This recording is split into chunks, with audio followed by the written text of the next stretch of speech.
പ്രിയമുള്ള എൻ്റെ വിദ്യാർത്ഥിനികളെ എല്ലാവരെയും ഞാൻ NIS all Kerala distance education എന്ന് പറയുന്ന നമ്മുടെ സ്ഥാപനത്തിൻ്റെയൊക്കെയുള്ള ഓൺലൈൻ വീഡിയോയിലേക്ക് സ്വാഗതം ചെയ്യുകയാണ്. ഇന്ന് ഞാൻ നിങ്ങൾക്ക് മുമ്പിൽ പ്രസന്റ് ചെയ്യുന്നത് NIS +2 കൊമേഴ്സിൻ്റെ അക്കൗണ്ടൻസിയുടെ സാമ്പിൾ ക്വസ്റ്റ്യൻ പേപ്പർ സോൾവിങ്ങിൻ്റെ ഫസ്റ്റ് പാർട്ട് വീഡിയോസാണ് നിങ്ങൾക്ക് മുമ്പിൽ അവതരിപ്പിക്കുന്നത്. ആദ്യമായിട്ട് എൻ്റെ വീഡിയോ കേൾക്കുന്ന എല്ലാവരും ലൈക്ക് ചെയ്യുക, ഷെയർ ചെയ്യുക, കമൻറ്റ് ചെയ്യുക, സബ്സ്ക്രൈബ് ചെയ്യുക. നമുക്കറിയാം 2024 ഏപ്രിലും തുടർന്നുള്ള ബാച്ചിലെ എക്സാം എഴുതുന്ന വിദ്യാർത്ഥികൾക്ക് ഇനി പുതിയ മോഡൽ ക്വസ്റ്റ്യൻ പേപ്പർ ആയിരിക്കും. പഴയ ക്വസ്റ്റ്യൻ പേപ്പർ ഫോളോ ചെയ്യേണ്ട ആവശ്യമില്ല. ഓക്കെ, അതിൽ തന്നെ ഒബ്ജക്റ്റീവ് ക്വസ്റ്റ്യൻസ് ആയിരിക്കും ഏറ്റവും കൂടുതൽ ചോദിക്കുക. അപ്പോൾ ഇന്നത്തെ വീഡിയോയിൽ നമ്മൾ 2 മാർക്കിൻ്റെ വിവിധ ക്വസ്റ്റ്യൻസ് ആൻസറാണ്. 2 മാർക്കിൻ്റെ 8 ക്വസ്റ്റ്യൻസ് ആണ് സാമ്പിൾ ക്വസ്റ്റ്യൻ പേപ്പറിൽ കണ്ടത്. അതിൽ നിന്ന് 4 ക്വസ്റ്റ്യൻസ് ഇന്നത്തെ വീഡിയോയിലും ബാക്കി വരുന്ന 4 ക്വസ്റ്റ്യൻസ് അടുത്ത വീഡിയോസിൽ നമ്മൾ അവതരിപ്പിക്കും. തുടർന്നുള്ള വീഡിയോസിൽ 3 മാർക്കിൻ്റെ 5 മാർക്കിൻ്റെ ഒക്കെ ആൻസറുകൾ നമ്മൾ സോൾവ് ചെയ്യുന്നതാണ്. ഓക്കെ, 3 മണിക്കൂറിൻ്റെ എക്സാമാണ്. ഉച്ചയ്ക്ക് 2:30 മണി മുതൽ 5:30 മണി വരെയാണ് എക്സാം. പാസ് മാർക്ക് നമുക്ക് 80 മാർക്കിൽ എഴുത്ത് പരീക്ഷയാണെങ്കിൽ അതിൻ്റെ 33%, 26 മാർക്ക് എഴുതി പാസ്സാണ്. അസൈൻമെന്റ് സബ്മിറ്റ് ചെയ്ത ഒരു വിദ്യാർത്ഥിയുടെ കേസാണത്. ഇനി അസൈൻമെന്റ് സബ്മിറ്റ് ചെയ്യാത്തൊരു വിദ്യാർത്ഥിയാണെങ്കിൽ 100-ൽ 33 മാർക്കിന് എഴുതി പാസ്സാണ്. അതേപോലെ തന്നെ എക്സാം ഇംഗ്ലീഷിൽ മാത്രമേ അലൗഡ് ഉള്ളൂ. മറ്റുള്ള വിഷയങ്ങൾക്ക് നമുക്ക് മലയാളത്തിൽ എഴുതാം. അക്കൗണ്ടൻസി ഇംഗ്ലീഷ് മീഡിയത്തിൽ തന്നെ എഴുതാമല്ലോ. കാൽക്കുലേറ്റർ യൂസിങ് നമുക്ക് അവോയ്ഡ് ചെയ്തിട്ടുണ്ട് നമ്മുടെ ഹാൾ ടിക്കറ്റിലെ ഇൻസ്ട്രക്ഷൻ. എന്നാലും നിങ്ങൾക്ക് നിങ്ങളുടെ എക്സാം ഹാളിലെ ടീച്ചേഴ്സിന്റെ പെർമിഷൻ ഉണ്ടെങ്കിൽ നിങ്ങൾക്ക് ഉപയോഗിക്കാം, ഇല്ലെങ്കിൽ നമ്മളത് അവോയ്ഡ് ചെയ്യേണ്ടതാണ്. ഓക്കെ, അപ്പോൾ 2 മാർക്കിന്റെ വിവിധ ക്വസ്റ്റ്യൻസ് ഞാൻ ഈ ക്വസ്റ്റ്യൻ പേപ്പറിൽ നിന്ന് എഴുതിയെടുക്കുകയാണെങ്കിൽ സെക്ഷൻ സി ഭാഗത്താണ് വരുന്നത്. അത് വായിച്ച് അതിന്റെ ആൻസറുകളാണ് അവതരിപ്പിക്കുന്നത്. അതിൽ 32ാമത്തെ ക്വസ്റ്റ്യൻസ് മുതലാണ് 2 മാർക്കിന്റെ ആരംഭിക്കുന്നത്. 32-ൽ 2 ക്വസ്റ്റ്യൻസ് ഉണ്ട്. എല്ലാ ക്വസ്റ്റ്യൻസിനും ഈ 2 എണ്ണം വെച്ച് വരുന്നുണ്ട്. ഏതെങ്കിലും ഒന്ന് അറ്റൻഡ് ചെയ്താൽ മതി. 32-ൽ 1ാമത്തെ ക്വസ്റ്റ്യൻസ് നോക്കുക. Explain the concept of operating profit with the help on example ആണ്. എന്താണ് ഓപ്പറേറ്റിംഗ് പ്രോഫിറ്റ്? ഒരു എക്സാമ്പിൾ സഹിതം വിവരിക്കാനാണ്. അക്കൗണ്ടൻസിയുടെ അവസാന പുസ്തകത്തിൽ ഉണ്ടാവും. ലെസൺ 33-ല് അക്കൗണ്ടിങ് റേഷ്യോ 2 എന്ന് പറയുന്ന ഒരു ചാപ്റ്റർ ഉണ്ട്. അക്കൗണ്ടിങ് അനുപാത സംഖ്യകൾ. അത് നമ്മുടെ ഗൈഡിൽ വളരെ വിശദമായിട്ട് ഇപ്പോൾ അതിനെക്കുറിച്ച് എക്സാമ്പിളൊക്കെ വെച്ച് വരുന്നുണ്ട്. ടെക്സ്റ്റ് ബുക്കിലും കാണാൻ കഴിയും. ഞാൻ ഗൈഡ് വെച്ചിട്ടാണ് ആൻസർ കാണിക്കുന്നത്. ഓപ്പറേറ്റിംഗ് പ്രോഫിറ്റ് എന്ന് പറയുന്നതിൽ മലയാളത്തിലുണ്ട്. നിങ്ങൾക്ക് മനസ്സിലാക്കാനാണ് നമ്മൾ ഇംഗ്ലീഷിൽ തന്നെ എഴുതണം. ഓപ്പറേറ്റിംഗ് പ്രോഫിറ്റ് എന്ന് പറഞ്ഞാൽ പ്രവർത്തന ലാഭവും വിൽപ്പന ലാഭവും തമ്മിലുള്ള ബന്ധമാണ്. അപ്പൊ നമ്മൾ എക്സാം എഴുതേണ്ടത് it is the relationship between operating profit and net sales, അല്ലെങ്കിൽ it is the relationship between operating profit and revenue from operation. അങ്ങനെ തന്നെ എഴുതണം. എന്നിട്ട് അതിന്റെ ഇക്വേഷൻ എഴുതാം. അപ്പൊ എന്താണെന്ന് എഴുതിയതിന് 1 മാർക്കും ഇക്വേഷൻ 1 മാർക്കാണ്. Operating profit equal to operating profit ratio equal to operating profit divide by revenue from operation ആണ്. ഓപ്പറേറ്റിംഗ് പ്രോഫിറ്റ് കണ്ടുപിടിക്കുന്നത് ഗ്രോസ് പ്രോഫിറ്റിൽ നിന്ന് അഡ്മിനിസ്ട്രേഷൻ എക്സ്പെൻസും സെല്ലിംഗ് എക്സ്പെൻസും മൈനസ് ചെയ്യാം. ഓക്കെ, അതാണ് അതിന്റെ ഇക്വേഷൻ വരുന്നത്. ഇനി അടുത്ത ചോദ്യം നോക്കാം. Explain the accounting treatment of goods as distribution as sample ആണ്. ഇത് നമ്മൾ സാധാരണയായിട്ട് നമ്മുടെ ഫിനാൻഷ്യൽ സ്റ്റേറ്റ്മെന്റുമായി ബന്ധപ്പെട്ട ചാപ്റ്ററിലാണ് വരുന്നത്. അതിൽ നമ്മൾ ആ trading profit and loss account ഒക്കെ പ്രിപ്പയർ ചെയ്യുമ്പോൾ അവിടെ ഒരുപാട് അക്കൗണ്ടിംഗ് ട്രീറ്റ്മെന്റുകൾ നമ്മൾ വരുന്നുണ്ട്. ഒരുപാട് ഐറ്റംസ് നമ്മൾ അതിൽ പഠിക്കാൻ വരുന്നുണ്ട്. അപ്പൊ അതിൽ കുറച്ച് ഐറ്റംസ് നമ്മൾ ഗൈഡിലെ ടെക്സ്റ്റ് ബുക്കിൽ കൊടുത്തിട്ടുണ്ട്. അതിൽ ഏറ്റവും അവസാനത്തെ ഒരു അഡ്ജസ്റ്റ്മെന്റ് ആയിട്ടാണ് ഈ ഫ്രീ സാമ്പിളിന്റെ കേസ് വരുന്നത്. ഓക്കെ, അപ്പൊ അതിന്റെ ആൻസർ ഞാനിപ്പോ നിങ്ങൾക്ക് ആൻസർ ഈ വരുന്നത് നമ്മള് ആ ഫിനാൻഷ്യൽ സ്റ്റേറ്റ്മെന്റ് എന്ന് പറയുന്ന ആ ചാപ്റ്ററിലാണ് വരുന്നത്. ഏകദേശം 177ാമത്തെ പേജിൽ അത് കാണിക്കുന്നുണ്ട്. Goods as distributed as sample. അപ്പൊ അതിന്റെ ജേണൽ എൻട്രി വരുന്നത് advertising account debtor to purchase. അത് എങ്ങനെയാണ് അഡ്ജസ്റ്റ്മെന്റിൽ കാണിക്കുന്നത്? To be deducted from purchase. പർച്ചേസിൽ നിന്നാണ് ഫ്രീ സാമ്പിൾ കുറയ്ക്കേണ്ടത്. അത് എവിടെ കാണിക്കണം? Shown on the debit side of profit and loss അക്കൗണ്ടിന്റെ ഡെബിറ്റ് സൈഡിൽ നമ്മൾ പർച്ചേസ് കാണിക്കും. പർച്ചേസ് റിട്ടേൺ, അവിടെയാണ് നമ്മൾ ഫ്രീ സാമ്പിൾ മൈനസ് ചെയ്യേണ്ടത്. ഓക്കെ, ഇത്രയും കാര്യങ്ങൾ 2 മാർക്കിനാകുമ്പോൾ ഇത്ര മതി. ഇനി 33ാമത്തെ ചോദ്യം നോക്കുക. State the meaning and any 2 factors affecting of good. എന്താണ് ഗുഡ്വിൽ എന്ന് പറഞ്ഞാൽ എന്താണ്? അതിനെ അഫക്റ്റ് ചെയ്യുന്ന ഫാക്ടേഴ്സ് എന്തൊക്കെയാണെന്നുള്ളതാണ്. 22ാമത്തെ ചാപ്റ്ററിൽ പറയുന്നുണ്ട് അഡ്മിഷൻ ഓഫ് എ പാർട്ട്നേഴ്സ് എന്നുള്ള ചാപ്റ്ററിൽ നമുക്ക് ഗുഡ് വില്ല് മീനിങ്ങും ഫാക്ടേഴ്സ് അഫക്റ്റിങ്ങും പറയുന്നുണ്ട്. ഒരുപാട് ഫാക്ടേഴ്സ് അഫക്റ്റിംഗ് ഉണ്ട്, നമുക്ക് 2 എഴുതി പോയി, 2 മാർക്കിലുള്ളൂ. അപ്പൊ എന്താണ് ഗുഡ് വില്ല് എന്ന് അറിയണം. ഗുഡ് വില്ല് എന്ന് പറഞ്ഞാൽ സൽപ്പേരാണ്. അതിന്റെ ഡെഫിനേഷൻ പറയുന്നുണ്ട് over a period of time a business firm develop good name അല്ലെ. കുറെ കാലത്തിന് ശേഷം ബിസിനസ്സിന് നല്ലൊരു പേര് കിട്ടും, അതിന്റെ reputation among the customer. This help a business some extra profit. ഇതിലൂടെ ബിസിനസ് ചില എക്സ്ട്രാ പ്രോഫിറ്റ് കിട്ടുകയാണ്. In account is capitalized value extra profit. ഇങ്ങനെ എക്സ്ട്രാ പ്രോഫിറ്റ് കിട്ടുന്ന അതിനെയാണ് പറയുന്നത് ഗുഡ് വില്ല് എന്ന് പറയുന്നത്. ഒരു ബിസിനസ്സിന് നല്ല സൽപ്പേര്, മറ്റുള്ളവരുടെ മുമ്പിൽ നല്ല പേര് കിട്ടുകയാണ്. അതൊരു അസറ്റാണ്, ഇൻടാഞ്ചിബിൾ ആയിട്ടുള്ള അസറ്റാണ് സൽപ്പേര് എന്ന് പറയുന്നത്. അതിനെ അഫക്ട് ചെയ്യുന്ന ഫാക്ടേഴ്സ് ആണ് ലൊക്കേഷൻ അല്ലെ, സ്ഥലം നോക്കുന്നുണ്ട്, സ്ഥലത്തിനനുസരിച്ചിട്ടാണ് ഫേമസ് ആകുന്നത്. പിന്നെ നേച്ചർ ഓഫ് ബിസിനസ്, ബിസിനസിന്റെ സ്വഭാവം അല്ലെ.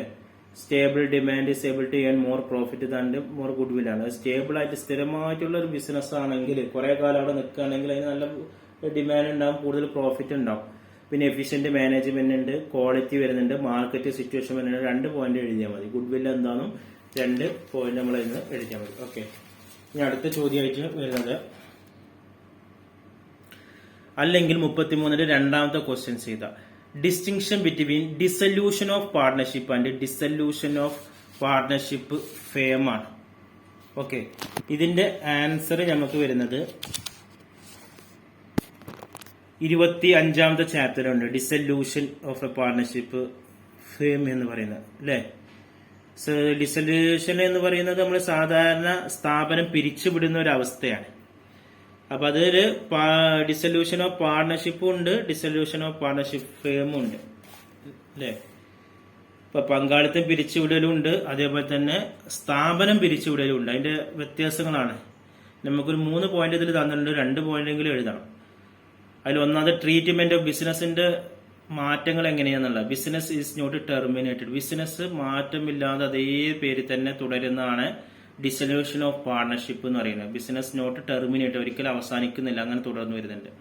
എന്നാൽ ഡിസല്യൂഷൻ ഓഫ് പാർട്ട്ണർഷിപ്പ് ഫേം എന്ന് പറഞ്ഞാൽ business of the firm is complete. സ്ഥാപനം അടച്ചു പൂട്ടുന്നതോടെ ബിസിനസ് ഇല്ലാതാകുകയാണ്. അപ്പൊ പാർട്ട്ണർഷിപ്പ് ഫേം എന്നും കൂടി പറയുമ്പോൾ സ്ഥാപനം കൂടി അടച്ചു പൂട്ടുകയാണ്, പിന്നെ അവിടെ ബിസിനസ് ഇല്ല. പിന്നെ പറയുന്നത് സെറ്റിൽമെന്റ്, തീർപ്പാക്കൽ എങ്ങനെയാന്നുള്ള. Asset and liabilities are revalued and newly balance ഷീറ്റിൽ പുറപ്പെടും. ആസ്തികളും ബാധ്യതകളും പുനഃക്രമിച്ച് ബാലൻസ് ഷീറ്റ് തയ്യാറാക്കുന്നുണ്ട് ഡിസല്യൂഷൻ ഓഫ് പാർട്ട്ണർഷിപ്പിൽ. എന്നാൽ പാർട്ട്ണർഷിപ്പ് ഫേമിൽ എങ്ങനെയാണ്? അസറ്റ് ആർ സോൾഡ്, അസറ്റ് വിറ്റ്, ലയബിലിറ്റി പെയ്ഡ് ഓഫ്, ബാധ്യതകൾ കൊടുത്തു തീർക്കുകയാണ് ചെയ്യുന്നത്. And balance utilise to settlement partner, balance amount പാർട്ണർമാർക്ക് സെറ്റിൽ ചെയ്യാം. പിന്നെ last point intervention of the court, കോടതിയുടെ ഇടപെടൽ എങ്ങനെയാണെന്നുള്ളതാണ് dissolution of partnership. No court invention. Dissolution of പാർട്ണർഷിപ്പിൽ കോടതിയുടെ ഇടപെടലില്ല, എന്നാൽ മറ്റേ കോർട്ട് മേ ബി എന്താണ് ഈ interview and order of dissolution, സ്ഥാപനം പിരിച്ചുവിടൽ കോടതി ഇടപെടലിലൂടെ ആയിരിക്കും എന്നുള്ളതാണ് പറയുന്നത്. ഓക്കെ, 2 പോയിന്റെങ്കിലും എഴുതണം. ഇതിൽ 3 കൊടുത്തിട്ടുണ്ട്, 2 എഴുതണം. ഇനി അടുത്ത questions. What explain the meaning of gaining ratio. 34 ഒന്നാമത്തെയാണ്. With formula. ഗെയിനിങ് റേഷ്യോ എന്താണ്, അതിന്റെ ഫോർമുല എന്താണെന്നുള്ളതാണ് ചോദിക്കുന്നത്. ഓക്കെ, അപ്പൊ ഇത് സാധാരണ ഈ പാർട്ട്ണർഷിപ്പുമായി ബന്ധപ്പെട്ട ചാപ്റ്ററിലാണ് ഈ ഗെയിനിങ് റേഷ്യോ, അതുപോലെ തന്നെ സാക്രിഫൈങ് റേഷ്യോ എന്നുള്ള കാര്യങ്ങളൊക്കെ പറയുന്നത്. ഗെയിനിങ് റേഷ്യോ എന്ന് പറഞ്ഞു കഴിഞ്ഞാല് new ratio minus existing ratio ആണ് വരുന്നത്. പഴയ അനുപാതം അല്ല, പുതിയ അനുപാതത്തിൽ നിന്ന് പഴയ അനുപാതം കുറക്കുക എന്നുള്ളതാണ്. ഒരു പങ്കാളി പിരിഞ്ഞു പോകുമ്പോൾ അയാളുടെ ലാഭവിഹിതം അവശേഷിക്കുന്ന പങ്കാളികൾ പങ്കിടുന്നു. അപ്പൊ എന്താ ഗെയിൻ റേഷ്യോ എന്നുള്ളത് ഇംഗ്ലീഷിൽ തന്നെ എഴുതാം. The ratio in which continuing the partner decide to share the out of going partner profit called gain ratio. ഒരു പങ്കാളി പിരിഞ്ഞു പോകുമ്പോൾ അയാളുടെ ലാഭവിഹിതം ബാക്കിയുള്ള പങ്കാളികൾ പങ്കിടുന്നു. ഇങ്ങനെ ലഭിക്കുന്ന അധിക ലാഭവിഹിതത്തെയാണ് അനുപാതത്തിലെ നേട്ടം എന്ന് പറയുന്നത്. അത് കണ്ടുപിടിക്കുന്നത് ന്യൂ റേഷ്യോയിൽ നിന്ന് ഓൾഡ് റേഷ്യോ മൈനസ് ചെയ്താലാണ് എന്ത് ചെയ്യുന്നത്, ഗെയിനിങ് റേഷ്യോ കിട്ടുന്നത്. ഇനി അതല്ലാതെ വേറെ ക്വസ്റ്റ്യൻസ് ഉണ്ട്. ഇൻ വാട്ട് സർക്കംസ്റ്റൻസ്, ഏത് കണ്ടീഷനിലാണ് a firm dissolved by the agreement, ഏത് കണ്ടീഷനിലാണ് ഒരു ഫേം എഗ്രിമെന്റ് പ്രകാരം ഡിസോൾവ്ഡ് ആകുന്നത് എന്നുള്ളതാണ്. അത് നമ്മൾ നേരത്തെ പറഞ്ഞ ആ ചാപ്റ്റർ തന്നെ ഉണ്ട്. Dissolution by agreement in case, അതിൽ 2 പോയിന്റ് പറയുന്നുണ്ട്. All the partners give consent, എല്ലാ പാർട്ട്ണർമാരുടെ സമ്മതപ്രകാരം, അല്ലെങ്കിൽ all the partner of the firm agreement ആണ്. അപ്പൊ എല്ലാ പങ്കാളിയുടെയും ധാരണ പ്രകാരമോ അല്ലെങ്കിൽ സമ്മതപ്രകാരമോ പങ്കാളികൾ തമ്മിലുള്ള കരാറിന്റെ അടിസ്ഥാനത്തിലോ പങ്കാളിത്ത സ്ഥാപനം പിരിച്ചുവിടുക.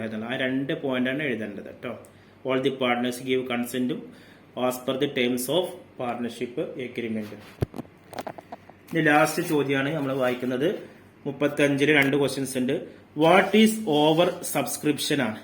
എന്താണ് ഓവർ സബ്സ്ക്രിപ്ഷൻ എന്ന് പറയുന്നത്? ഓവർ സബ്സ്ക്രിപ്ഷൻ എന്ന് പറയുന്നത് 27ാമത്തെ ചാപ്റ്ററിലുണ്ട്. ഇഷ്യൂസ് ഓഫ് ഷെയർ എന്ന് പറയുന്ന ചാപ്റ്ററിൽ ഓവർ സബ്സ്ക്രിപ്ഷൻസ് ഇതിൽ പറയുന്നുണ്ട്. When company receive application for more than of share than the number of share offered to the public for subscription in a case of over subscription.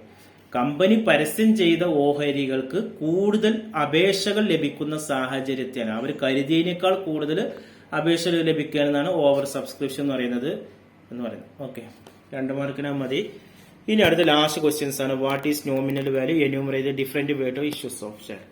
എന്താണ് nominal value, share issue ചെയ്യുന്ന വിവിധ രീതികൾ ഏതൊക്കെയാണ് എന്നുള്ളതാണ് പറയുന്നത്. Okay, അപ്പൊ nominal value എന്ന് പറയുന്നത് സാധാരണ മെമ്മോറാണ്ടം ഓഫ് അസോസിയേഷൻ പ്രകാരം രജിസ്റ്റർ ചെയ്യുന്ന മൂലധനത്തിനെയാണ് എന്ത് പറയുന്നത്, ഈ നോമിനൽ ക്യാപിറ്റൽ എന്ന് പറയുന്നത്. ഇനി നമുക്ക് ഷെയർ ഇഷ്യൂ ചെയ്യുന്ന പല രീതികളുണ്ട് കേട്ടോ. ഷെയർ ഇഷ്യൂ ചെയ്യുന്നത് നമുക്ക് സാധാരണ പല രീതികളിൽ നമുക്ക് ഇഷ്യൂസ് നമ്മൾ സാധാരണ ചെയ്യുന്നത് പ്രീമിയം രൂപത്തിൽ ഇഷ്യൂ ചെയ്യുന്നുണ്ട്. അതേപോലെ തന്നെ നമുക്ക് ഷെയർ ഇഷ്യൂ ചെയ്യുന്നത് ഡിസ്കൗണ്ട് രൂപത്തിൽ ഇഷ്യൂ ചെയ്യുന്നുണ്ട്. അതേപോലെ തന്നെ ഇഷ്യൂ ഷെയർ ആയിട്ട് ഡിസ്കൗണ്ട്, പ്രീമിയം, ഇങ്ങനെ പല രീതിയിലൊക്കെയാണ് നമ്മൾ ഷെയറുകൾ ഇഷ്യൂ ചെയ്യുന്നത്. ഓക്കെ, ഇതുമായി ബന്ധപ്പെട്ട് എന്തെങ്കിലുമൊക്കെ സംശയം ഉണ്ടെങ്കിൽ ചോദിക്കാം. അടുത്ത വീഡിയോയിൽ 2 മാർക്കിന്റെ ബാക്കി അവതരിപ്പിക്കുന്നതാണ്. Thank you.